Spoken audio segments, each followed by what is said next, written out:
So in this video, I wanted to go over all the things I wish I knew when I got started because I made a lot of rookie mistakes my first year in practicing Kundalini.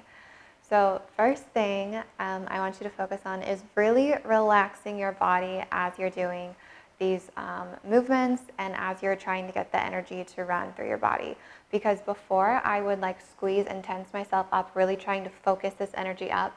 And yes, a lot of practices do end with a squeeze or a focus or a tightness, but you need to keep your body really soft and really gentle because when we are stressed and tense, the energy is not flowing.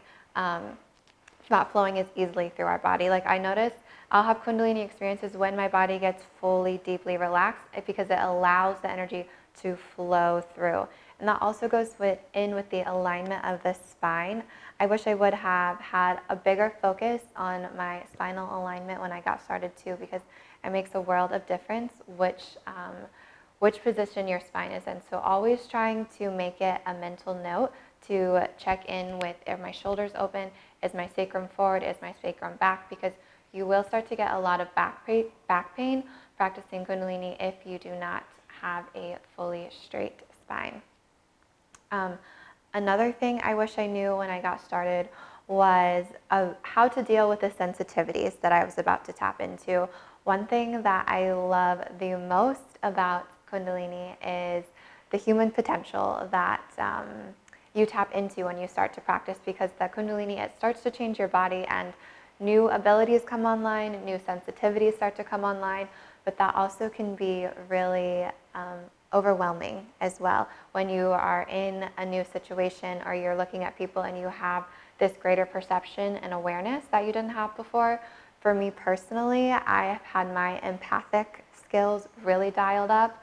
I was already very empathic and very intuitive, but those dials have been totally twisted up in me, and it can be overwhelming sometimes to deal with different situations, different sounds, different people. I get overwhelmed a lot easier than I used to.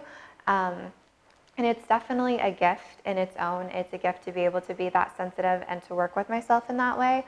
But I think it's really important to take command over the abilities that you're going to tap into, and really thinking of your intuition, your empathy, and your channeling abilities all as a dial. So if we have just a clock-like dial and you are in an environment where you're feeling really overwhelmed. For me, it's common to be in a crowded place and feel really, really overwhelmed because I'm taking in too many energies at once, and trying to have command over that sensitivity and think of literally turning the dial down on it.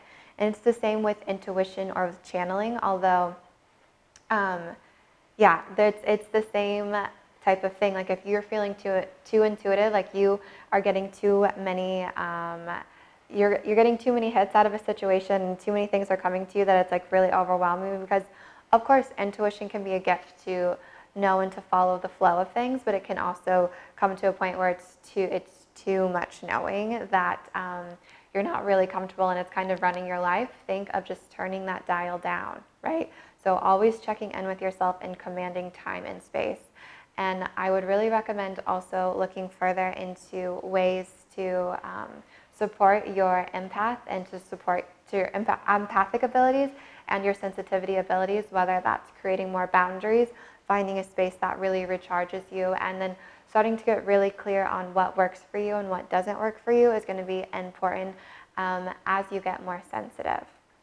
And another thing I wish I really knew is that I saw a lot in Kundalini practices, and when I would go to public classes, that people would be really aggressively moving their bodies, and they would be getting so deep into it, and it's it feels aggressive. I can think of those moments when I saw things like that. It feels like they're going for full force, and going for something full force physically doesn't really mean that you're moving the energy very well. It's taken a lot of trial and error to realize that the most important thing is for you to be connected with yourself and with your breath, and focusing on that, not focusing on how fast you can do something, not focusing on how big you can do something. That usually is not really increasing the amount of energy that you're getting in your body. So yeah, those are some helpful tips. I think keeping all of those things in mind. So again, keeping the body really relaxed as you're practicing so we can allow more energy to flow through it. checking in with the alignment of your spine is essential. Being aware that you're going to tap into more sensitivities and more abilities as you start to practice Kundalini.